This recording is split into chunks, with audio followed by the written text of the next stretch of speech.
Serious, what was your biggest "we need to leave now" moment? Was 15/16 at a house party with my good friend, another girl. There were some gate crashers who turned up, which weren't unusual at London house parties, but these guys were older, and there was just a vibe. A girl I vaguely knew, was very drunk and being surrounded by them, and I asked her if she was okay and she told me to fuck off. "I'm fine." I looked at my friend and said to her, "I'm gonna call my mom and dad to come get me. Do you want a lift?" My parents were always amazing and said to me that if I was at a party or out and for any reason didn't want to be where I was, I could call them and they would come and get me. My parents turned up, coats on over pajamas, and took us both home. Apparently half an hour after we left, someone was stabbed, the girl we had asked earlier was sexually assaulted, and lots of stuff was stolen and people beaten up and held up at knife point. I had such a feel in the air that I've hardly felt before or since, and knew we needed to not be there. I posted this in a similar one of these threads a couple of months ago, but I'll paste it over here. I used to drive for Lyft. April 2018, I picked up a young couple from a bar at about 1:30 a.m. They were fairly chill and I figured it would be my last ride of the night. The dude asked me to stop at a corner store on the way to their destination so that he could get cigarettes. I didn't see any harm in waiting, so I stopped, and had a nice chat with the young woman while he was in the store. He ended up being about 5 minutes since everyone was trying to get their pre-2 a.m. beer. When he came out, he asked me to take him to a location that was in the opposite direction of their destination, but was only about a mile away. He said he wanted to meet some friends real quick and grab some beer.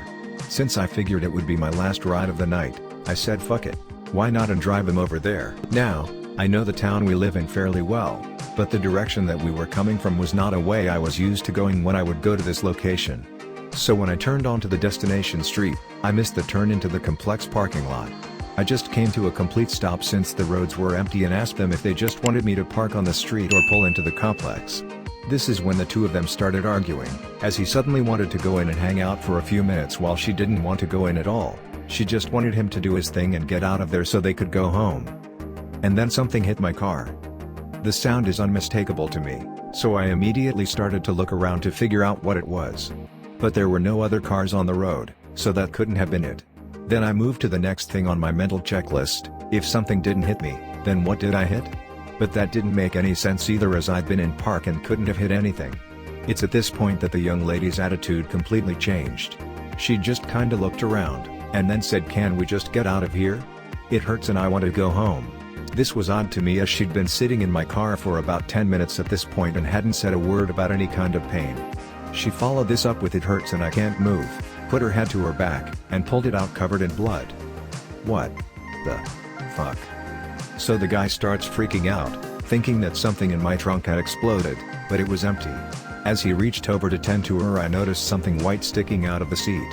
This hadn't been there at the beginning of the night, so I asked him what it was. He pulled on it. It was a piece of the filler fuzz from my seat. It came out of the hole that had been made in the seat, because she'd been shot. As soon he grabbed that fuzz, we both had the same realization. He slammed shut his door and I drove them straight to the hospital, which was only a couple of miles away. That realization, and the follow-up realization of, oh, someone could still shoot you while you're sitting here, was one of the most terrifying things I'd ever experienced. When I was 15, a friend and I went for a lot of walks around town, small town, around 5-6K people. We were going to the cyber cafe in town to meet a few friends, and we often took different streets to get places, just to keep it interesting. We were about to go to Main Street off one of the side streets, and a man on a bicycle approached us. He got off his bike, and asked us a couple small talk questions. Something didn't seem right about him. He was probably mid-40s. We both kept inching away but didn't want to come off as too rude, so we answered about the weather or traffic. Then he paused and we said we had to go, and he said, and I'll never forget it, "You look so young, I don't want to get in trouble, but I need to touch someone. I just need to touch you. You should come with me." And he started rambling. I just felt terror, couldn't even speak. I grabbed my friend's hand and turned. We sprinted the rest of the way to the cafe, and as soon as we were inside we asked to use the phone. I called my mom to pick us up while my friend told the worker what happened and what the guy looked like. A month later I got my first cell phone. About 2 months ago I'd stayed up past my usual bedtime, and as soon as I got in bed I smelled something odd and was hearing some inconsistent banging and clattering from downstairs. I don't live in a great neighborhood, so none of this was unusual, but I got out of bed to check anyway and saw flames licking up the side of the building. Yelled at my wife to get out of bed and threw on some clothes, and we hightailed it out. Our building has a shared wall with the next, and that one had an apartment on the ground floor fully engulfed. By the time we made it outside, ended up condemning the whole building. I was the first one to call 911. Have been jerking myself awake in the night pretty consistently since then.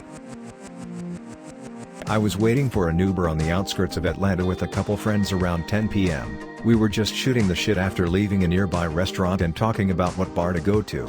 A disheveled older man walked up a few feet behind one of my friends and struck a weird pose for 2 to 3 minutes while looking in our direction, and there was no one else around. Then he walked off without saying a word. He came back a few minutes later and sat down on the sidewalk about 5 feet away from us. At this point I'm just wondering if he wants something from us, because there was absolutely no other reason to plop down that close to us on an empty sidewalk. Then a small sedan pulls in a nearby parking lot, parking behind some bushes in the spot closest to us and consequently furthest from any of the shops in that lot.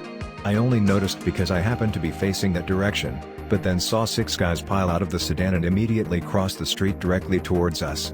I realized there were not any shops or restaurants still open nearby. It suddenly occurred to me that the strange dude might have been sizing us up when he was watching us earlier, and he came back to mark us. We were all dressed nice with smartphones out and watches visible, basically the fanciest stuff we had for a night out. Right as I started to speak up that we should head back towards other people, our Uber pulled up to the curb. As we drove away, I watched those 6 guys talking in a circle where we had just been standing, and then they crossed the street again and got back in their car. I'll never have a definitive answer, but I'm pretty sure we were 10 seconds away from some unfortunate shenanigans. Not really a need to leave, but a need to act. This happened about 22 years ago. I was 24 years old, living with my husband, 1-year-old daughter and our dogs. About 11 p.m. my husband goes out to take the dogs for their last walk before bed. I'm sat in the lounge playing Wipeout 2097 on the PS1, happy days, daughter's asleep in her cot. About 5 minutes after husband left, I got the most overwhelming sensation that I was not safe and I need to move right now to lock the back door which my husband had used to leave the house. I dropped the controller and just ran and locked it before I could really think about what I was doing. I was really confused, adrenaline pumping etc., and I couldn't understand why I felt like that. I looked out of the back window to see if I could see anything, and there was a guy standing by my back door trying the door handle. Neighbor had already called the police as she'd seen him loitering and looking through the fence. Apparently he'd been there some time. He'd literally waited until my husband had left and then tried to sneak in. After he tried the door, he turned to the window and saw me looking at him and he ran. Police did not catch this creep, unfortunately. He was long gone before they turned up. I don't know what it was that I picked up on, but boy am I glad that I listened to and acted on that gut feeling. I dread to think what would have happened if I hadn't. A couple of friends and I were outside a house party talking. I noticed out of the corner of my eye something dark behind some bushes towards the end of the block, maybe 4 houses down. It was dark out so it was hard to tell. We stood there a bit long and I swore I saw something again move to a tree a little closer.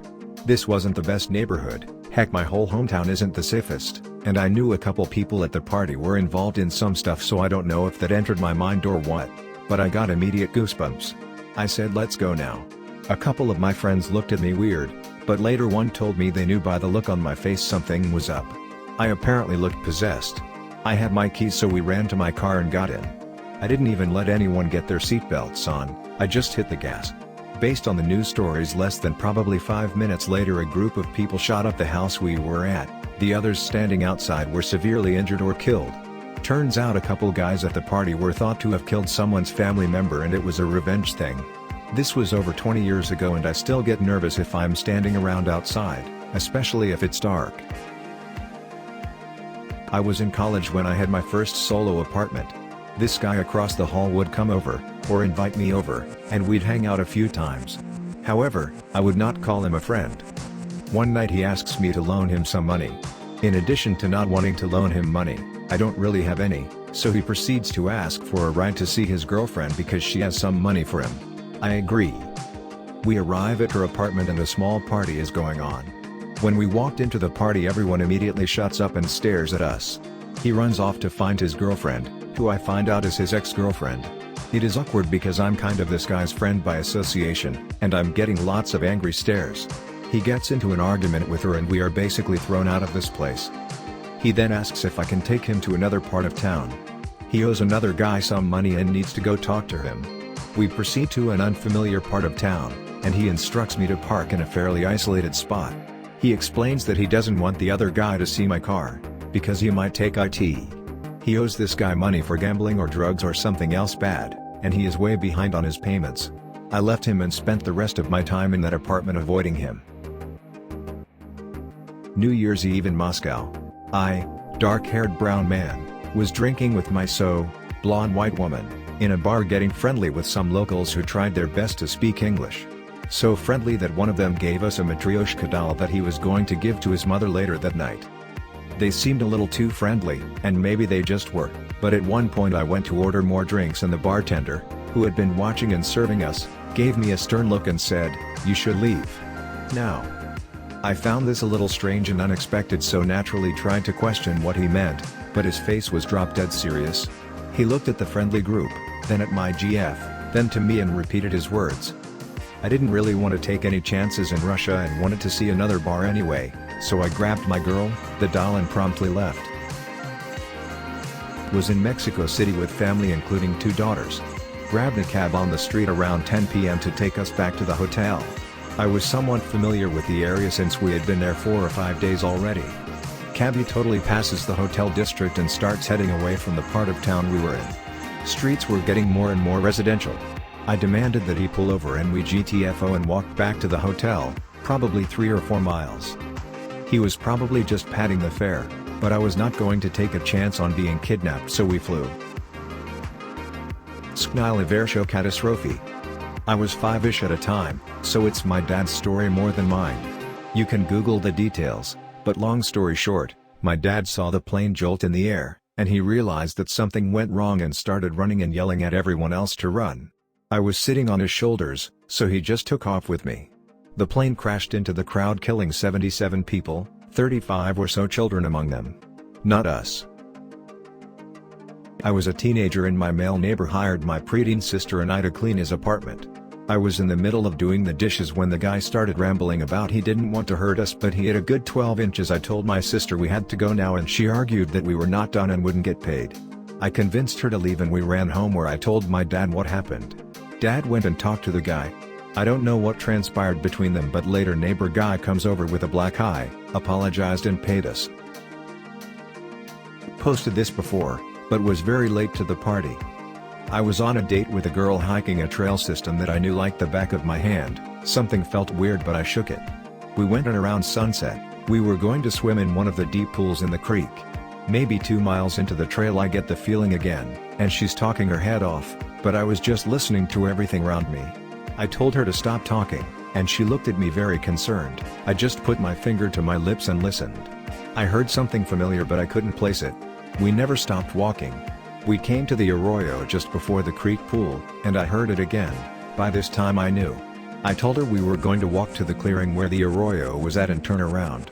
She told me she heard something weird. As we came to the clearing we stood there like statues, dead silent. Her nails cut my arm from gripping it so hard. Then around 15 feet from us, the biggest mountain lion I've ever seen crossed the clearing with 2 of its young. She looked at us, and as our eyes met, my soul left my body. And I felt her grip tighten around my arm even tighter. She stopped and so did her babies. I'm guessing she sized us up, and then just kept going. The babies kept turning around looking at us, but ultimately they just slowly crossed the top of the hill and that was that. We turned around and told everyone we saw on the way and that there was 3 mountain lions on the trail. They all turned around and left. That was the first time I was ever scared out in nature. I didn't have a handgun on me, I had been there 100 times. She told me the sound she heard was a deep purring, and that was what I kept hearing also. I just hadn't put it together. I've wrote about this before. I was in a mall in Indonesia and 2 tourists seemed to be having problems communicating with the cashier at a bookstore, so I helped translate. They wanted to buy me drinks to thank me. Told them it's not necessary and I have to get back to my mom soon. They told me to meet them for dinner. Told them I have to have dinner at home. They told me to sneak out and meet them after dinner. At this point, a bookstore staff noticed something was wrong and went up to question them.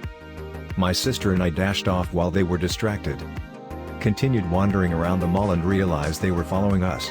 To see if we were just paranoid, we ducked into a lingerie store since we figured two men won't usually need to go lingerie shopping together. They followed us in. Ran so quickly back to the jewelry store our mom was at. The store had intimidating security guards and I guess that stopped those guys. I was 11, my sister was 10.